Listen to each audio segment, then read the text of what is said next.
Ahí estamos, ¿sí? Estamos grabando y arrancamos entonces la clase.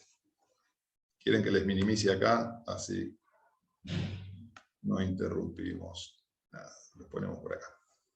Entonces hoy arrancamos oficialmente con la clase de CRISPR, que ahora vamos a ver, es un acrónimo que tiene un significado, y se me ocurrió ponerle más que una herramienta de edición de los ácidos nucleicos, porque básicamente CRISPR es muy conocido por eso, ¿sí?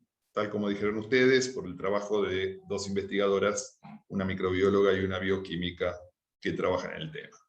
Pero antes de entrar directamente a CRISPR, les quería presentar estos criterios. Son los criterios de la Organización Mundial de la Salud para el desarrollo de sistemas de diagnóstico. ¿Por qué pongo esto? Bueno, básicamente porque en principio nos encuadra cuáles son las características que tiene que tener un sistema de diagnóstico y por lo tanto nos orienta hacia dónde tenemos que ir cuando queremos desarrollar sistemas diagnósticos, ¿sí? Y como estamos en un curso que se llama Análisis Genéticos aplicados a la microbiología, y muchos de esos análisis tienen como objetivo último servir como herramientas diagnósticas, me pareció oportuno ponerle esta diapo, ¿sí? Entonces, de acuerdo con los criterios de la OMS, que se llaman criterios garantizados, un ensayo de diagnóstico ideal para la detección de cualquier patógeno debe, en principio, ser barato y preciso. Ya ahí tenemos problemas, ¿no? Porque generalmente cuando son precisos no son baratos y cuando son baratos no son precisos. Pero bueno, eso es lo que pretende la Organización Mundial de la Salud. Proporcionar resultados rápidos. Y eso también es cierto, porque si tardamos 60 días en dar un resultado, no es un ensayo ideal. Ser aplicable en algo que ustedes tienen que empezar a entender que se llama point of care, o sea, punto de atención o dispositivos POC. Cuando uno habla, creo que yo ya se los dije, pero cuando uno habla de un dispositivo point of care, tenemos una división inicial grande que es point of care para ser utilizado por el paciente, point of care para ser utilizado por un profesional, ¿sí? Cualquiera de los dos estados son point of care. El point of care del paciente, el más conocido, son los detectores o los lectores de glucemia, ¿sí? Para los diabéticos. Eso es un clásico dispositivo de diagnóstico point of care. O sea, el propio paciente se mide la glucemia, ¿sí? De forma instantánea y en su casa. De la otra forma, un point of care sería un dispositivo armado para ser utilizado dentro, ¿sí?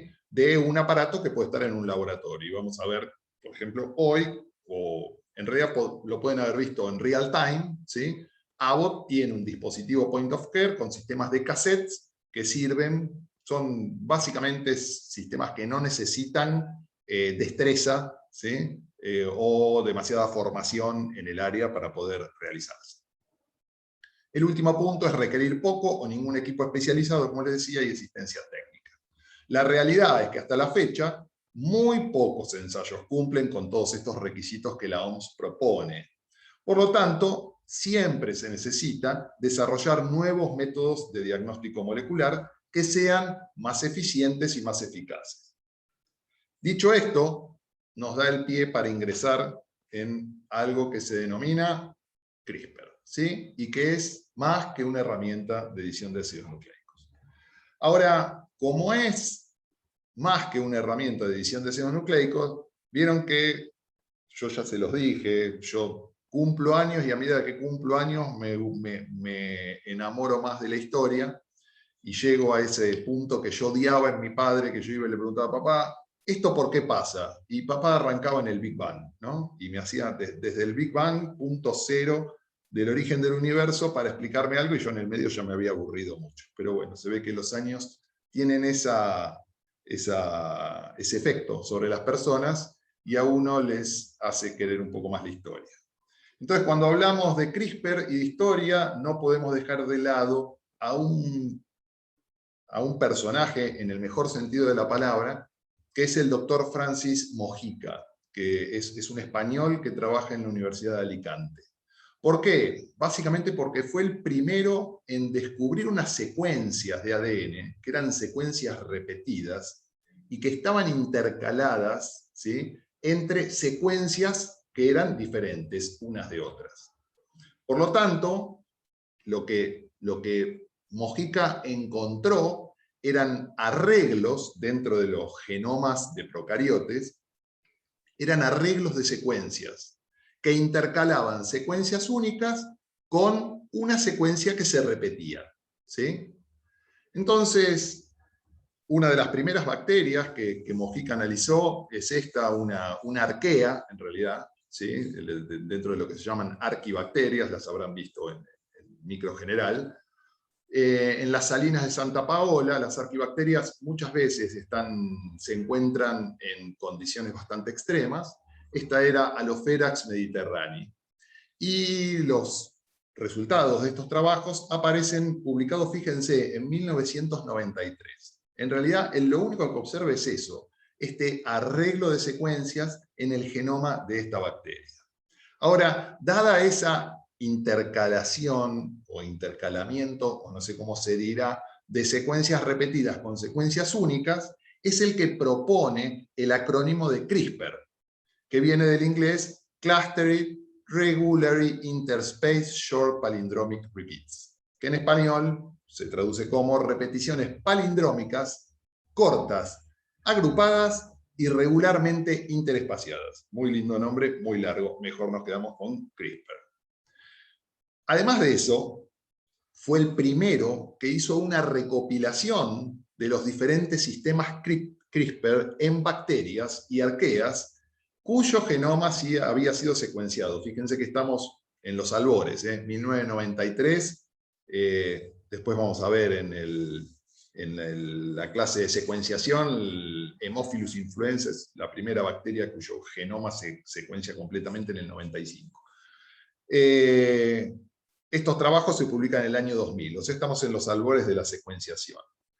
Y fue también, y acá viene lo llamativo, el primero que propuso una función para estos sistemas CRISPR en procariotas como constituyentes de un sistema inmunitario adaptativo de defensa. Entonces, ya, digamos, Mojica podría haber estado participando en parte de un premio, por lo menos, y de hecho, esa era la sensación. En 2020 se otorga el Premio Nobel de Química a dos investigadoras, Charpentier y Doudna, ¿sí? Ya les decía, una microbióloga y una bioquímica, una alemana, otra americana de Berkeley.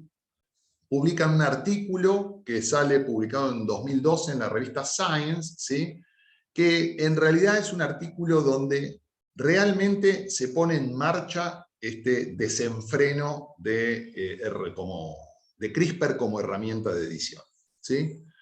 Fueron también las primeras que propusieron que los sistemas CRISPR de procariotas podían ser utilizadas como herramientas de edición en eucariotas, o básicamente en cualquier ser vivo, ¿sí?, para editar cualquier secuencia de nucleótidos, y fueron las que también desarrollaron los primeros sistemas de CRISPR como herramientas de edición. Por esto, la Academia Sueca les otorga el Nobel de Química en el 2020. Algunos piensan que Mojica merecía estar en ese grupo de personas, ¿sí?, porque si no fuera por él, que había identificado a estos loci CRISPR en un número de bacterias, y de hecho fue quien dio el acrónimo y quien propuso cuál era su sistema, su función inicial, tanto Charpentier como Doudna no hubieran llegado a donde llegaron. Pero bueno, no importa, dejando esto de lado, las dos investigadoras muy merecidamente reciben el Premio Nobel de Química en el 2020. Ahora, como les decía, CRISPR, más allá de ser un sistema de edición in vitro e in vivo, ocurre naturalmente en bacterias. Y la pregunta es, ¿para qué le sirve a una bacteria tener un sistema de este tipo? Un sistema de defensa. ¿Defensa contra qué? Bueno, ustedes ya habrán visto que las bacterias son susceptibles de ser infectadas por unos virus particulares que afectan específicamente a las bacterias y que se llaman fagos o bacteriófagos. ¿Se acuerdan? El fago lambda era uno de los paradigmas de los fagos de las bacterias, porque podía ser dos tipos de ciclo, un ciclo lisogénico y un ciclo lítico, ¿sí?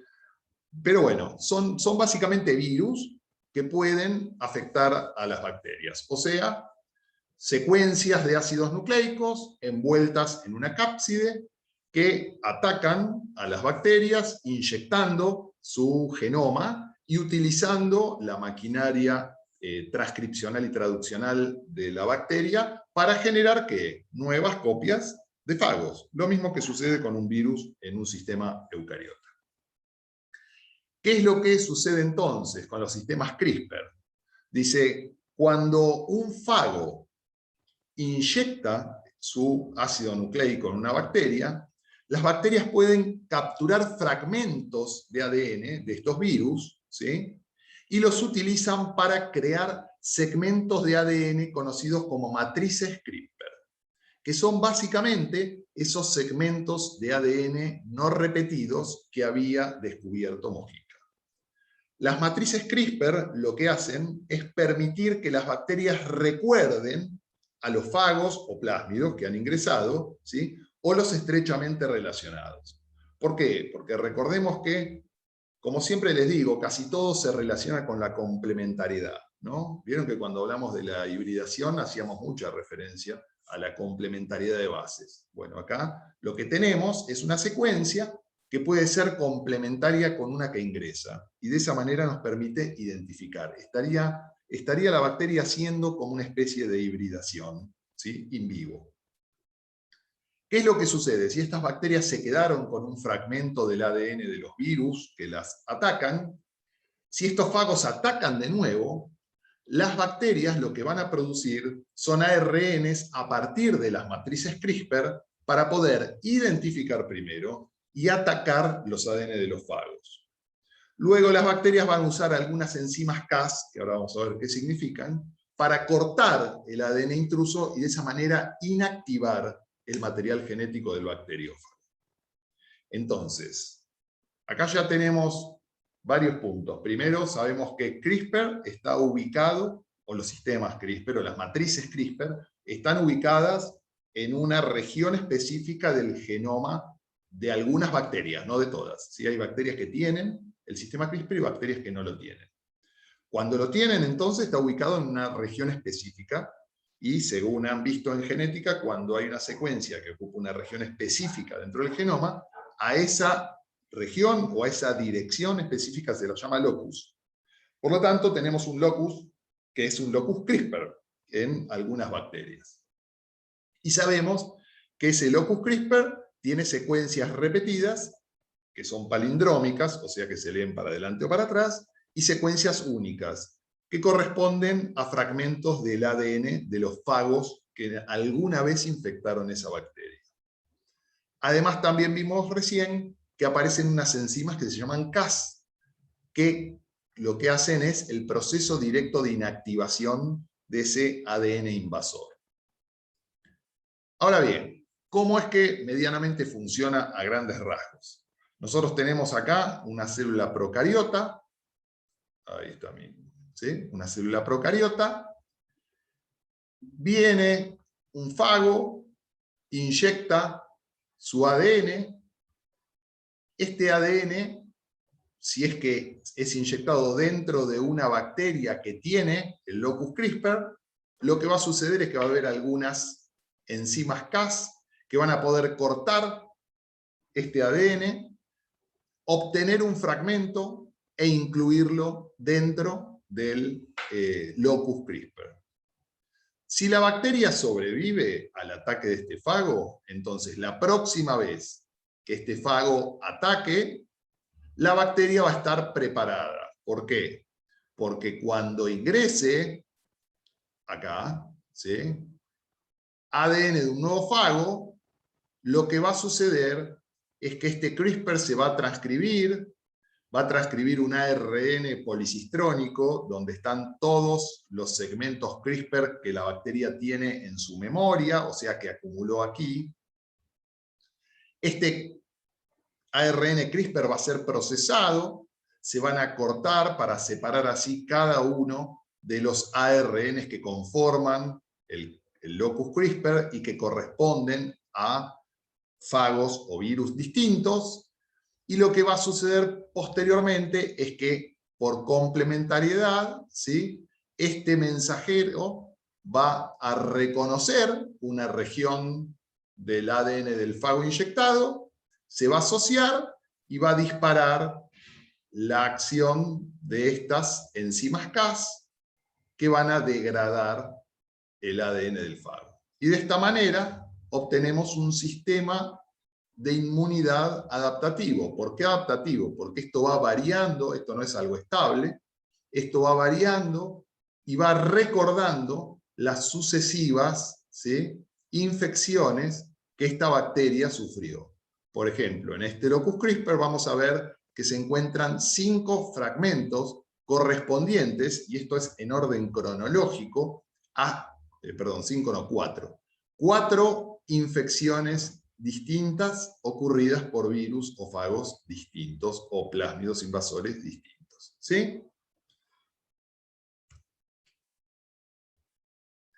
Entonces, sabemos ya que CRISPR es utilizado inicialmente como respuesta inmunitaria adaptativa por las bacterias y es un método que utiliza unas enzimas, además de los ARN para identificación, unas enzimas que se llaman, proteínas que se llaman Cas, que viene otra vez del CRISPR Associated Protein, o sea, proteínas asociadas a CRISPR.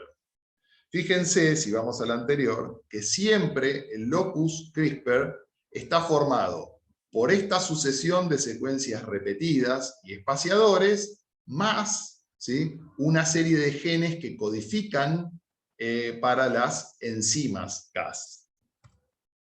Perdón, no sé si es una pregunta pago o qué, pero eso se va dando a medida que va entrando diferentes fagos con diferentes genes, tipo todos esos cuadraditos de colores. O ya viene así. Primero, hay que ver, no todas las bacterias tienen este locus, ¿sí? Sí. A diferencia de los humanos, digamos, o de los mamíferos, por llamarlo de alguna manera, que todos tienen, ya vienen seteados con, por ejemplo, todos los mamíferos tenemos sistema inmunitario, ¿sí? Innato, adaptativo, todos los diferentes, inespecíficos, específicos, como quieras.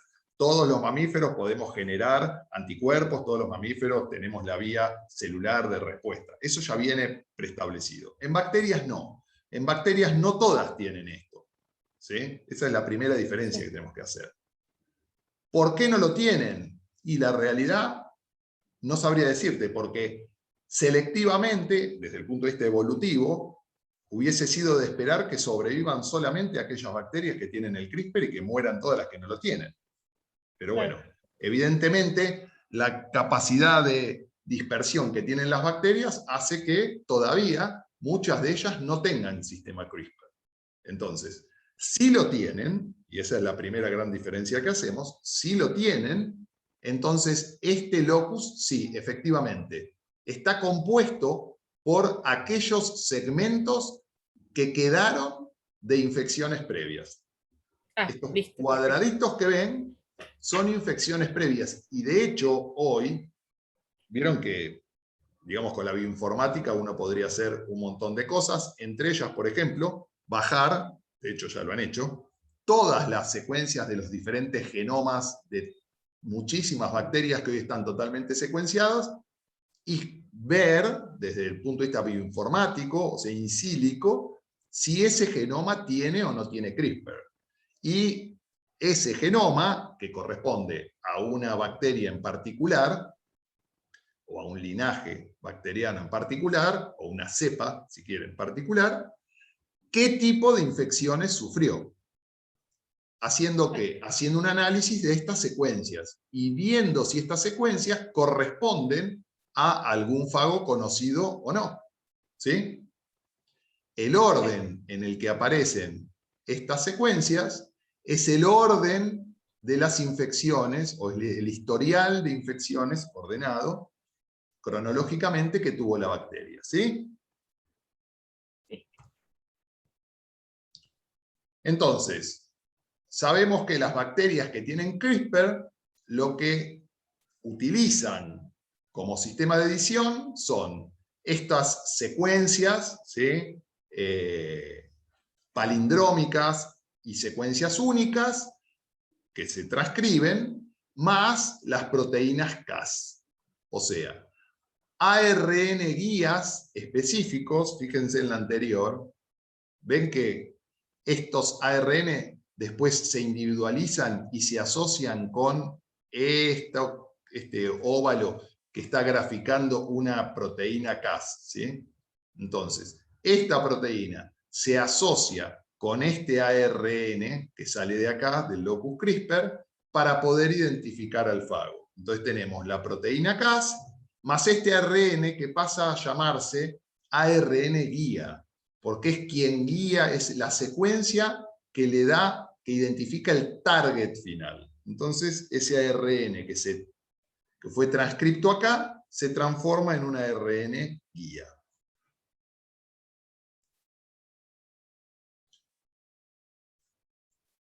CRISPR básicamente, y eso por eso es que reciben estas dos investigadoras el Nobel de Química, se ha utilizado y se ha expandido de manera vertiginosa dentro de todo el campo de la biología como una alternativa en lo que hoy se denomina ingeniería genómica, ¿sí? CRISPR proporciona una alternativa que es bastante accesible, ¿sí? Mucho más que otras técnicas de edición, como son los dedos de zinc. Ustedes vieron ya lo que son dedos de zinc, ¿no? ¿Alguna vez? ¿Motivos dedos de zinc? Bien, ¿En genética? ¿Sí o no?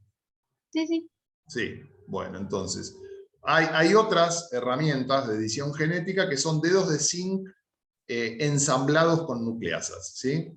Pero es una técnica que es bastante más cara y más compleja que CRISPR. Por lo tanto, CRISPR se está adoptando rápidamente como la técnica de elección en lo que es edición génica. ¿Cómo funciona CRISPR? Ya les había dicho, básicamente la proteína Cas con una ARN guía, que uno incluso podría diseñar, se inyectan en las células o los tejidos blancos. Una vez que está dentro de la célula, la enzima Cas lo que va a hacer es buscar dentro de esa célula la secuencia de ADN que sea complementaria al ARN guía que lleva la propia proteína Cas. Una vez que encuentra esa secuencia, la proteína Cas lo que hace es desenrollar, porque tiene una propiedad helicasa, la hélice o la doble hélice de ADN. Una vez que esa doble hélice se desenrolla, lo que hace Cas es generar una ruptura, ¿sí? De doble cadena en un punto específico del ADN, que está ubicado justo antes de otra secuencia importante que se denomina PAM. Ahora vamos a ver qué es. Luego de que hizo este corte, las enzimas de los sistemas de reparación, piensen en una célula eucariota, va a reparar la ruptura generada en la doble hélice y puede incluso integrar nuevo ADN experimental. Por eso es que se habla de una herramienta que permite editar, corregir o insertar secuencias de ADN, o noquear, si es que simplemente hace un corte. Nosotros dijimos que la enzima Cas hace un corte en algún lado de esta secuencia target. ¿En qué lado? Bueno, quien está indicando dónde hace la secuencia, dónde hace el corte Cas, es la secuencia PAM, que yo les había dicho, que es, en castellano, un motivo adyacente del protoespaciador, que es del inglés Protospacer Adjacent Motif, ¿sí? PAM. Es una secuencia que tiene entre 2 y 6 pares de bases y es sumamente importante en el sistema inmunitario bacteriano y se encuentra ubicada inmediatamente después, ven acá, de la secuencia target en la hebra complementaria a la secuencia de ARN guía. ¿Sí? Lo que es importante de destacar es que PAM es una secuencia o es un componente del virus, del fago. o del plasmido invasor, o de la secuencia editar. No está presente en CRISPR, o sea, en el locus CRISPR. Y esto es lo que le permite, ven, si vamos para atrás, identificar al ADN del fago y no confundirse con su propio ADN. Porque imagínense que si PAM estuviese ubicado acá, en el ARN guía también, eso quiere decir que su secuencia original estaba en el genoma bacteriano. Y PAM dirigiría a las Cas, a las proteínas Cas, para que corten el propio genoma de la bacteria. Por lo tanto, PAM no puede estar en el genoma bacteriano, PAM se ubica específicamente en la secuencia del fago, ¿sí? Y es un componente, como dice aquí, esencial de orientación, que distingue al ADN bacteriano del material genético invasor, ¿sí? De esta manera se evita que CRISPR corte al genoma bacteriano. Fíjense acá. Acá tenemos ya bastante más descripto o más ilustrado dónde están todas las secuencias que se necesitan para que el sistema funcione. Nosotros tenemos una proteína, en este caso es Cas9, pero hay más, ¿sí? Vamos a empezar con Cas9 simplemente porque es un complejo monoenzimático, ¿sí? O de enzima simple. Tenemos la proteína Cas, que es esa CRISPR-associated protein, que estaba al lado de las secuencias repetidas de CRISPR. Y sabemos que para que esta proteína funcione, necesita en principio estar asociada a una ARN guía. Fíjense que es este que yo les estoy marcando acá, ¿sí? Que está compuesta por el espaciador, ¿sí? ¿Ven? Este espaciador, ¿se acuerdan? Era dentro de CRISPR las secuencias que no son palindrómicas. Este ARN se llama CRISPR-ARN o CRISPR-RNA, este que está acá, azul y celeste, es lo que estaba en el locus CRISPR, pero que para que pueda activar a la proteína Cas tiene que estar asociado con este otro ARN, que es un tracer, se llama, ¿sí? Tracer CRISPR-RNA. Esto forma este motivo que está más desarrollado acá arriba. Estas secuencias que se forman gracias a esas estructuras, estas estructuras que se forman, perdón, se forman gracias a la presencia de las secuencias palindrómicas. Secuencias palindrómicas, ¿se acuerdan que eran las secuencias capicúa, que se pueden leer para la derecha o para la izquierda de la misma manera? Entonces, esta secuencia siempre va a ser complementaria a una palindrómica, ¿sí? Y por eso se pueden formar estos motivos. Las secuencias palindrómicas son sumamente importantes en aquellas secuencias que necesitan organizar estructuras secundarias como esta. Entonces, tenemos a Cas, tenemos al ARN guía, que está conformado por el CRISPR-RNA más el tracer. En el CRISPR-RNA hay una secuencia que se llama espaciador, que es complementaria al protoespaciador que está presente en el virus, llamémosle así, y los cortes se van a producir, donde está acá marcado, al lado de una secuencia que va a ser de orientación, que está presente en el fago y no en la bacteria, que se llama PAM, que era el Protospacer Associated Motif, ¿sí? Que acá está, motivo adyacente del protoespaciador, y que en Streptopiógenes la secuencia PAM es NGG, o sea que cuando está acá asociado cualquier secuencia que tenga un nucleótido cualquiera seguida de 2G, funciona como región PAM. La región PAM tiene más o menos entre 3 y 6 o 7 nucleótidos, no más que eso, es muy chiquita, ¿sí? Y simplemente es una región orientadora. Ahora, yo les dije que para que Cas sea activo, necesita asociarse con el ARN guía. Ahora, el ARN guía, en realidad vimos que era básicamente la unión de dos ARN distintos. Un CRISPR-ARN, ¿sí? Que dice, corresponde al ARN que ubica la sección correcta del ADN que tiene que editar, y actúa junto con una región en horquilla que se une al ARN tracer, que es el ARN activador, o ARN activador de CRISPR.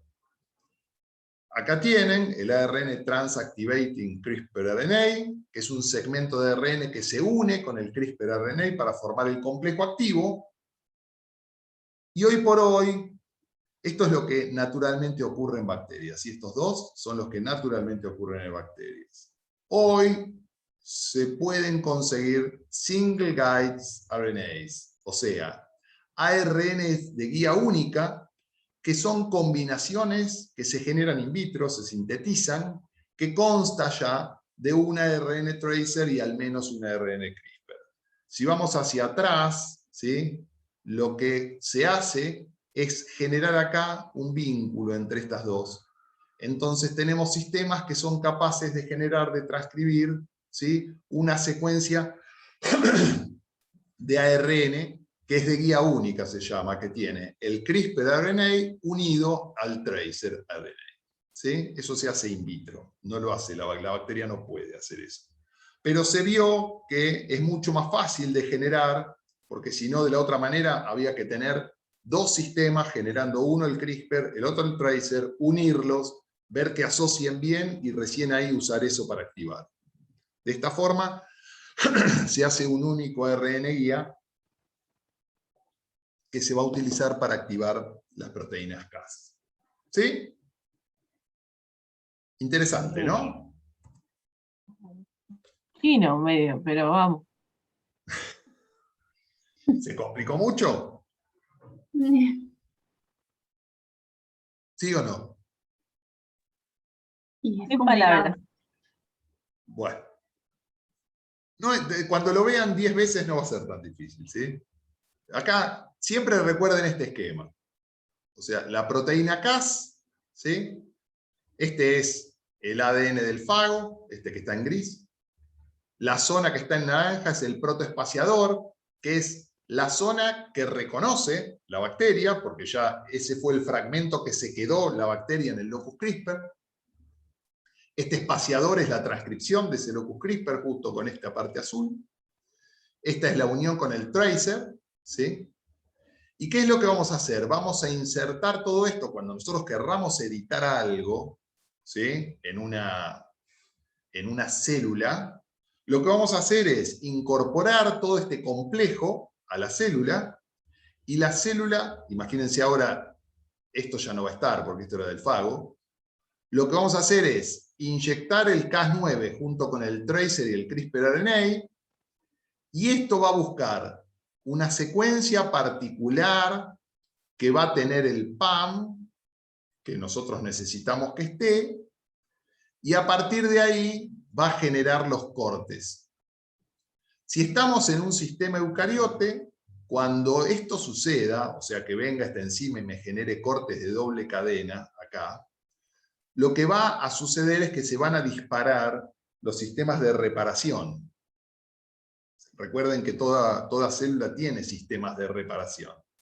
Y básicamente lo que se pueden disparar son dos vías, que dependen del nivel del error y demás. Que una es la recombinación no homóloga, o se llama reparación ilegítima, o la reparación directa por recombinación homóloga. Son dos sistemas de reparación. En este caso, lo que hace es hacer una inserción de la base que falta, ¿sí? Se inserta una base que es de forma aleatoria, por eso se dice ilegítima. Muchas veces esto lo que lleva es al noqueo, o sea, a la inactivación del gen, porque puede aparecer un codón de stop, porque sin querer. O puede producir un cambio en el aminoácido que codifique esa proteína. O un cambio en la conformación si este es un microRN, por ejemplo. Por otro lado, tenemos la recombinación homóloga, la reparación directa por recombinación homóloga. En ese caso, lo que se necesita, como su nombre lo indica, es tener una secuencia homóloga. Bueno, en mamíferos no hay problema porque existe la otra copia en el otro cromosoma que el sistema de reparación puede utilizar como molde, ¿sí? Entonces se rellena esto, acá estoy, con lo que está en la otra copia. Alternativamente, uno puede ingresar ADN donante, que es el que va a ser utilizado como molde también, ¿sí? Todos estos son sistemas de edición que no es el motivo de esta clase, los verán, supongo yo, en ingeniería genética un poco más avanzada. No sé si herramientas se los va a dar más adelante. Ahora bien, olvidemos, no nos olvidemos, pero vamos un poquito para adelante y veamos cuáles son los sistemas CRISPR que hasta ahora se han encontrado. En realidad hay muchos y todos los días hay más. Pero a mí lo que básicamente me interesa es que reconozcan dos tipos, o sea, que se acuerden que hay dos clases. Lo que se llama sistemas CRISPR de clase 1 y sistemas CRISPR de clase 2. ¿Y en qué se diferencian los de clase 1 de los de clase 2? Los de clase 1 son multienzimáticos, son complejos, ¿sí? Que tienen muchas subunidades. Mientras que los de clase 2 son monocomplejos. Vieron que yo les dije el Cas9, bueno, ven, Cas9, Cas12, Cas13 y Cas14 actúan solas. Mientras que los de clase 1, como Cas3, son complejos enzimáticos, ¿sí? Como siempre decimos, the simpler, the better, o sea, lo más simple es lo mejor. Entonces, cuando querramos utilizar sistemas para desarrollarlos in vitro, nos conviene ir por los sistemas de clase 2, básicamente porque son más simples. Fíjense que los de tanto de clase 1 como de clase 2 no siempre reconocen lo mismo. O sea, ¿cuál es el target de esto? Bueno, por ejemplo, acá la Cas3, fíjense que detecta o tiene actividad contra ADN de simple cadena, ¿sí? Este, que usa Cas10, reconoce tanto ADN como ARN, y la de tipo 4, que es el CSF1, en realidad todavía no se sabe qué es lo que reconoce. Acá tenemos en los de clase 2, que son los monoenzimáticos, los sistemas más simples. Cas9 reconoce ADN doble cadena. Cas12, ADN doble cadena o ADN simple cadena. Dejemos de lado todavía la actividad colateral, ahora vamos a ver qué significa. Cas14, ADN simple cadena, y Cas13, ARN simple cadena. Esto nos abre un panorama bastante amplio sobre qué secuencias podemos detectar, qué secuencias podemos identificar. Va a depender qué enzima nosotros usemos para identificar secuencias blanco de ADN doble cadena, ADN simple cadena o ARN simple cadena. ¿Sí? Si nosotros tratamos de graficar, vamos a ver que, por ejemplo acá, los sistemas de clase 1, ¿se acuerdan que dijimos que eran multienzimáticos? Tenemos Cas3, como vimos hoy, que es la enzima que tiene actividad endonucleasa, o sea que provoca el corte de la cadena, pero tenemos Cas8, Cas5, Cas7, Cas6, que es el complejo multienzimático Cas2, Cas11 también, y CSE2, que es todo el complejo multienzimático que va a participar en el ensamble de la secuencia a cortar. ¿Sí? O sea, es un sistema bastante complejo, fíjense, hay varias proteínas que están participando para poder lograr la identificación de la secuencia y el corte. Mientras que en los sistemas de clase 2, tenemos acá, por ejemplo, a Cas9, que fíjense que es muy sencillo, es una sola proteína que tiene todas estas funciones. Con su ARN guía, con el CRISPR y el tracer, en este caso es un single guide, fíjense que está unido todo, ¿sí? Por lo tanto es un single guide RNA, que va a tener acá el espaciador, que va a ubicar el protoespaciador en la secuencia a cortar, y el corte se va a provocar, a producir, no en cualquier lugar, sino en la región adyacente a PAM, ¿sí? Que era el motivo adyacente del protoespaciador. Cas9, como vimos antes, reconoce ADN doble cadena. Por lo tanto, Cas9 fue una de las enzimas que más se utilizó en este proceso de ingeniería genómica de edición del material genético. Ahora, vieron que 2 diapositivas antes yo les dije La de los colaterales. Exactamente. Oh, ya viene. Ya viene la colateral, así nomás. Porque en realidad, gracias a la colateral, es que nosotros podemos dejar de pensar en CRISPR como un sistema de edición y pasar a CRISPR como un sistema de detección. Si no estuviera esto, sería un poquito más complicado. Pero fíjense que acá tiene actividad colateral, perdón. Hoy se me fue. Cas9 no tiene, por lo menos la Cas9 nativa, ¿sí? Ahora vamos a explicar qué significa nativa y no nativa. Fíjense que Cas12 sí puede exhibir, Cas13 también, ¿sí? Y Cas14 también. Entonces, si pensamos en sistemas simples de clase 2, olvídense acá de Cas9 y pongamos que es Cas12, Cas13 o Cas14, ¿qué vamos a obtener? Vamos a obtener un sistema de monounidad, ¿sí? Una sola unidad o subunidad, que tiene capacidad de reconocer una secuencia particular, que mantiene su capacidad para hacer el corte cerca de la región PAM, pero que aparte de eso, de esta actividad endonucleolítica, tiene una segunda actividad que se llama actividad promiscua o actividad colateral, que es una actividad secundaria y que es una actividad exonucleasa. ¿Sí? Entonces, ¿qué pasó? Pasó que más o menos en el 2014, 2015, detectan esta actividad colateral en algunas proteínas Cas. ¿Qué significa actividad colateral? Básicamente eso, que colateralmente a su capacidad de detección, de identificación de secuencias en la diana, en el target, cuando logra hacer esto y cuando provoca el corte, concomitantemente corta cualquier secuencia de ARN, no importa la secuencia en sí, cualquier fragmento de ARN que esté ahí cerquita, lo corta también. ¿Sí? Entonces, fíjense que dicen, pero entonces esta enzima, aparte de reconocer una secuencia blanco, lo que tiene es una actividad exonucleolítica inespecífica. Cualquier ARN que ande girando por ahí lo va a degradar. Y alguien que se ve que era bastante avesado en real time, ¿se acuerdan?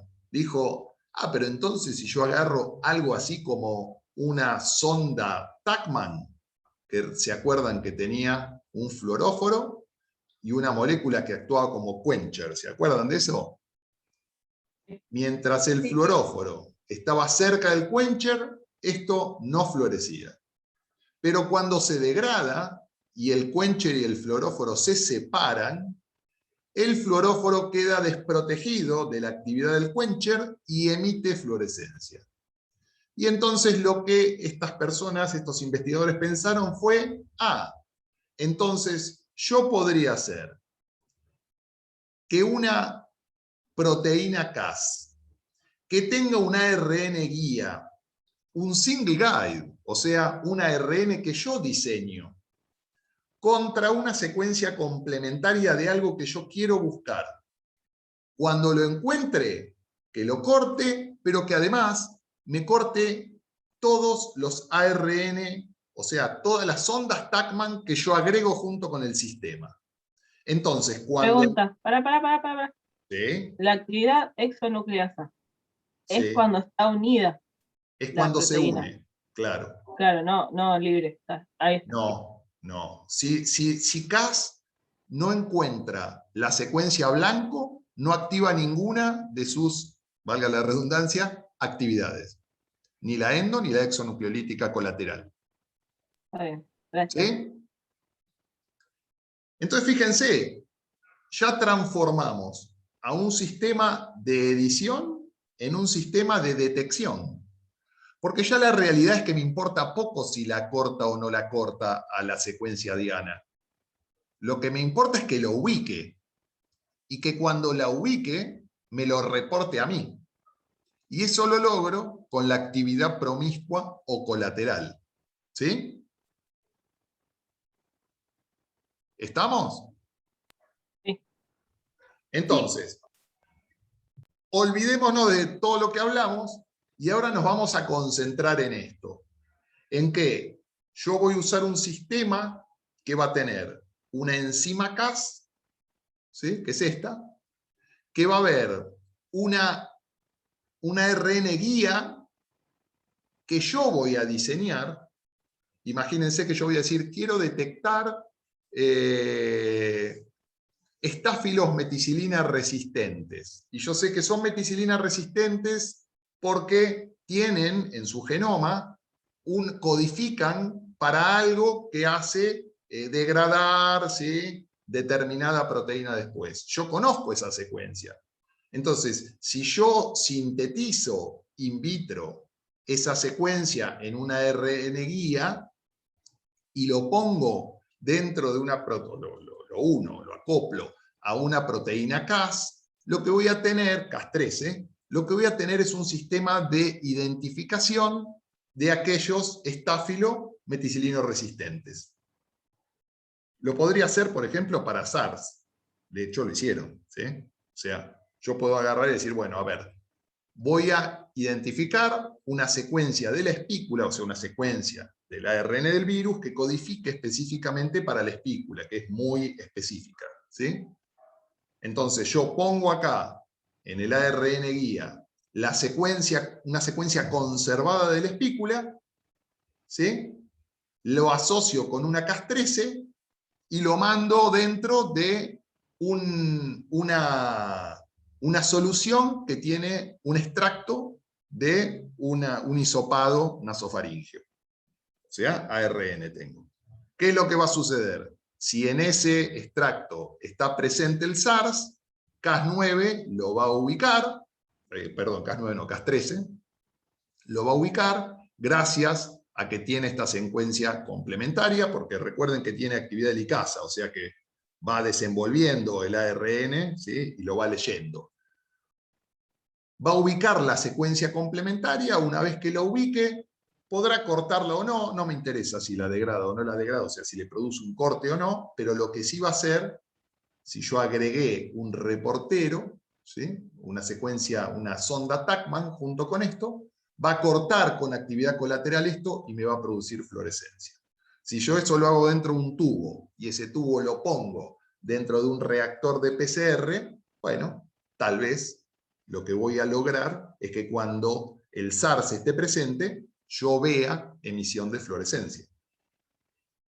Claro, después tenemos que ver cuál es el límite de detección que yo tengo para esto. O sea, si alcanza simplemente el sistema CRISPR para poder lograr una señal detectable, o si tengo que de alguna manera hacer un proceso previo de enriquecimiento por amplificación. ¿Sí?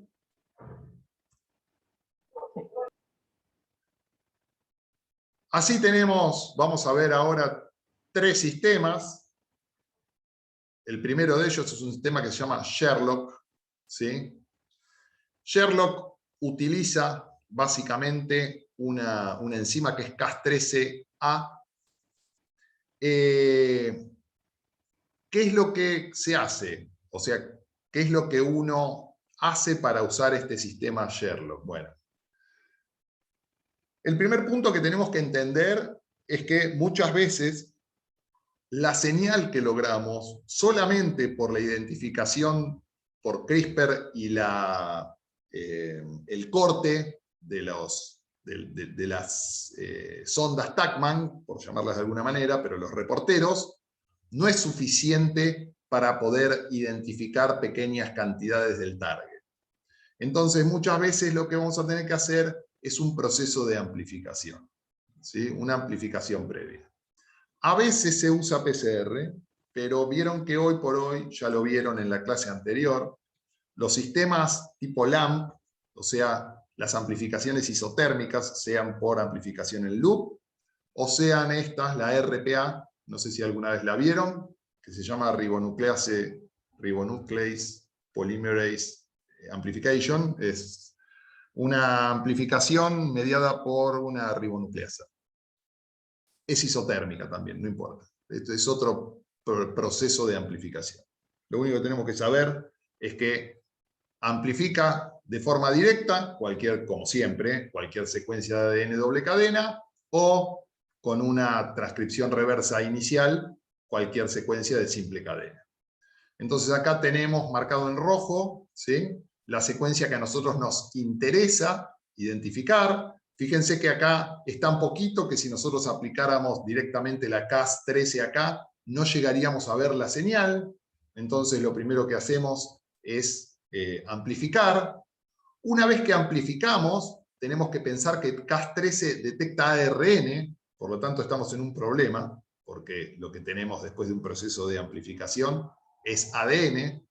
Lo que hacemos es ese ADN hacer un proceso de transcripción in vitro con el fago T7, ¿sí? No importa, es un sistema comercial que se usa, y lo que voy a obtener son numerosas copias del ARN correspondiente a estas secuencias iniciales. Ahora, en vez de tener, fíjense, solo una, ya tengo más secuencias target. Una vez que tengo esta secuencia target acá amplificada, ahí sí voy a agregar el sistema de detección, ¿sí?, que es Cas13A, junto con un reportero que cuando se clive va a dar fluorescencia, o algún otro tipo de señal. A veces no es fluorescencia, a veces puede ser una señal cromogénica, ¿sí?, o de otro tipo. Este es el sistema Sherlock. Utiliza Cas13. Básicamente, se diferencian los distintos sistemas por las diferentes enzimas que utilizan. Fíjense, acá tenemos este sistema Sherlock, que hablamos previamente, esto es lo mismo, ¿sí?, Cas13 y la detección fluorescente, pero también podemos usar acá, en vez de Cas13 solamente, podemos usar también Cas12, ¿sí? En ese caso, la mezcla de Cas13 y Cas12 muchas veces nos incrementa un poco el nivel de señal, y si no, podemos combinarlo, el Cas13, con un test en strips, tipo lo que sería un EVA-test, o cualquier test de lo que se llama de flujo lateral, ¿sí?, con una inmunocromatografía con oro coloidal, cualquiera de ellos, ¿sí? Sistema de tirita, en donde nos va a dar positivo cuando este sistema me corte el reportero, me va a dar negativo cuando no lo haga. Detector es otro sistema, ¿sí? Fíjense que de nuevo usan RPA, 37 grados 10 minutos, es una amplificación muy rápida. Lo que va a suceder es que vamos a amplificar, de nuevo lo mismo, corta, usa Cas12A en vez de Cas13 como usa Sherlock, ¿sí? Y tenemos acá, ¿sí?, un sistemita diseñado para evitar contaminación, en donde tenemos, si tenemos ARN y primero tenemos que hacer una RT, ¿sí?, ya vienen preparados los tubos con todo el sistema Cas en un lugar que está cerca de la tapa, el sistema para hacer la RT-RPA, que es el proceso de amplificación, en realidad transcripción reversa y amplificación. Una vez que se hace la amplificación, se hace un spin, se mezcla lo que está Cas acá arriba con los amplicones de abajo, y eso procede a la detección, corte y emisión de fluorescencia. Básicamente siempre es un esquema similar. Acá tenemos otro tipo de esquema, en donde ya estamos con picolitros. O sea, esto es algo así como un chip de los que nosotros veíamos en Arrays, cuando Egle les habló de los microarrays. Fíjense, estamos en picolitros, ¿sí? Y esto es picomoles, son los que puede detectar. Son ensayos que se llaman ultralocalizados. Estos no solamente son ensayos automatizados, que tienen nanopipetas, ¿sí?, que pueden pipetear acá arriba, sino que además la lectura, pero acá, es digital, ¿sí? O sea, se hace a través de un microscopio de fluorescencia y un soft de lectura que identifica cuáles son, ¿sí?, las muestras que van a dar positivas y negativas, muy parecido a lo que sucede con un array. ¿Sí? Esto yo les estoy contando diferentes métodos, no importa que ustedes se lo sepan de memoria, no me interesa eso, me interesa que ustedes sepan que existen.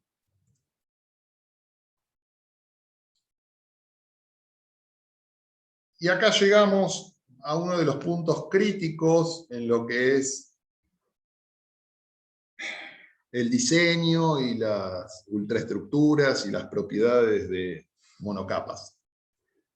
Y llegamos a la utilización del grafeno. ¿Ustedes saben qué es el grafeno? ¿Escucharon hablar alguna vez del grafeno?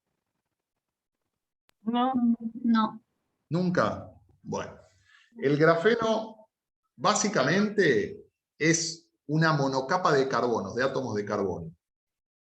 Ven que en la figura que está atrás, ¿sí?, tenemos los átomos de carbono unidos uno al lado del otro en monocapa. Hoy el grafeno se transformó en un nanomaterial sumamente utilizado porque tiene propiedades muy específicas y muy útiles para la ingeniería y la nanoingeniería. De hecho, fíjense, en cuanto a resistencia, es 200 veces más resistente que una lámina de acero del mismo espesor. O sea, si lográramos una lámina de acero del espesor de un átomo.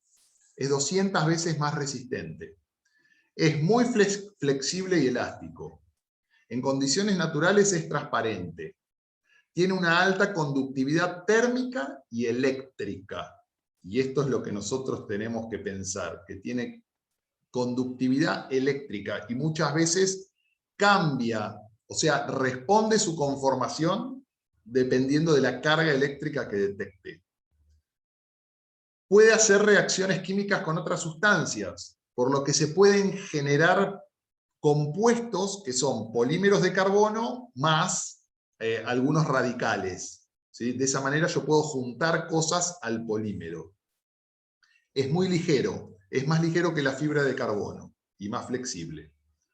Bueno, tiene un menor efecto Joule, eso quiere decir que se calienta menos cuando conduce los electrones, o sea, cuando uno lo somete a temperatura, vieron que cuando, a temperatura, a electricidad, vieron que cuando ustedes someten algo a electricidad se calienta, la lamparita es el caso más emblemático, ¿no? Ustedes le ponen electricidad y el filamento de carbono se calienta, que si ustedes tocan una lamparita básicamente se queman. Bueno, esto tiene un menor efecto Joule, uno le aplica electricidad, se calienta muy poco o casi nada. Fíjense, para realizar la misma tarea que el silicio tiene menor consumo eléctrico. Piensen que hoy el sílice es como nuestra base de cualquier cosa que hagamos por conductividad. Tiene algo que se llama efecto Hall cuántico, ¿sí? Por lo cual la conductividad perpendicular a la corriente toma valores que son cuantificables. Esto permite, y acá está otra cosa importante, que esa conductividad se pueda medir con mucha precisión. Entonces ustedes me dirán, ¿y esto qué corno tiene que ver con CRISPR? Bueno, les presento. Tiene que ver con esta nueva tecnología que se llama CRISPR-Chip. ¿Se acuerdan que yo les decía que CRISPR antes? Les comentaba que CRISPR estaba muy bueno para identificar una secuencia en particular, que tenía esta actividad colateral que me cortaba los ARNs que tenían la marca y el quencher, por lo tanto me emitía alguna señal, pero les dije que había limitaciones en cuanto a la capacidad de detectar esa señal. Y por eso muchos de los sistemas CRISPR llevan consigo un sistema de preamplificación, ¿sí? Que podía ser por RPA, por LAMP, o lo que sea, o por PCR incluso. Hay dos cosas que yo no les dije. La primera, que hoy por hoy van a encontrar en muchos lugares, que en vez de Cas13, dicen que la enzima que usa es una D chiquita Cas13. O sea, le ponen una D adelante. D Cas13, o D Cas9, o D Cas14. ¿Qué significa la D? La D significa dead, muerta. O sea, se llaman enzimas muertas. ¿Por qué dead? Porque se modificaron, hoy por hoy vieron que es como la TAC polimerasa, o sea, ya No es que nosotros, cada vez que necesitamos TAC polimerasa, nos vamos a Yellowstone, pescamos Thermus aquaticus y hacemos un extracto y sacamos de ahí la TAC. No, ya tenemos el gen clonado que codifica para la TAC, y de hecho la TAC polimerasa que usamos en PCR, pongámoslo así, poco tiene que ver con la TAC original, ¿no? Se modificó in vitro un montón de cosas por ingeniería genética, y entonces hoy es más resistente a la temperatura, tiene más procesividad, identifica mejor, comete menos errores, hace un montón de cosas que la TAC original no hacía. Bueno, con Cas están haciendo algo similar. O sea, agarraron una Cas y la clonaron, y la empezaron a modificar.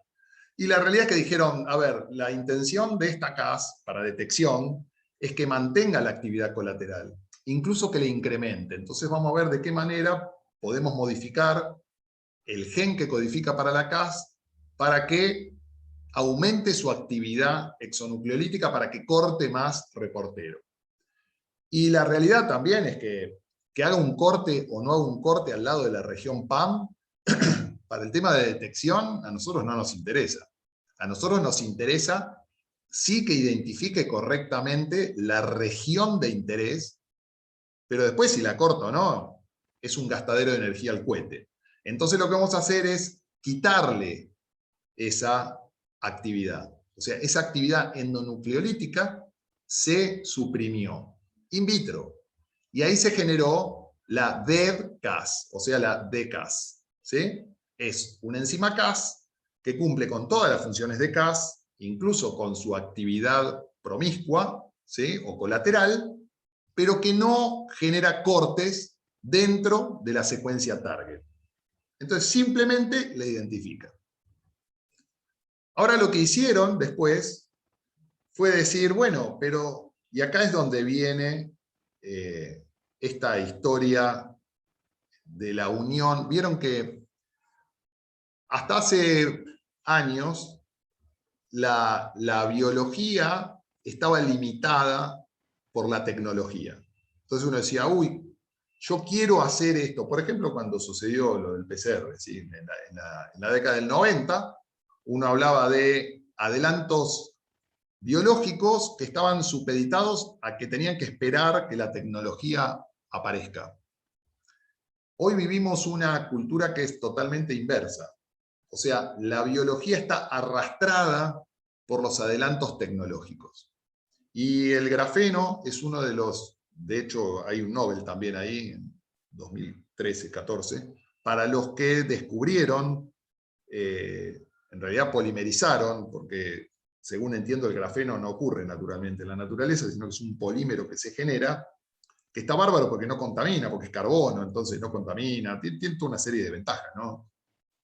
Es más, si ustedes buscan aplicaciones del grafeno en internet, van a encontrar hasta carrocerías de auto. O sea, cualquier cosa pueden encontrar con grafeno. Incluso autos que cambien de color solos, porque según la tensión que uno pase o la carga eléctrica que uno le ponga, puede ser transparente o pueden ponerlo oscuro o pueden cambiarlo de color. O sea, es una cosa muy loca el grafeno. Bueno, este grafeno lo que hizo fue arrastrar lo que es el desarrollo biotecnológico, y unieron, esto es un artículo que aparece acá en la revista Nature, ¿sí?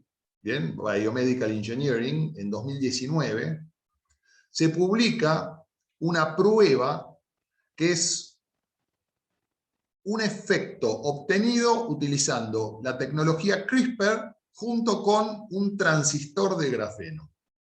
Entonces lo que tenemos es esto de acá, fíjense, es como un chip, en donde acá tenemos una base de grafeno, y arriba del grafeno ocurre la reacción que se da en esta celda, que está acá. Cuando la reacción ocurre, lo que va a suceder es que hay una señal eléctrica de salida, porque hay una reacción química, que va a ser detectada. Vieron que yo les dije que el grafeno tenía esa capacidad de detectar muy bien y con mucha precisión cambios en la carga.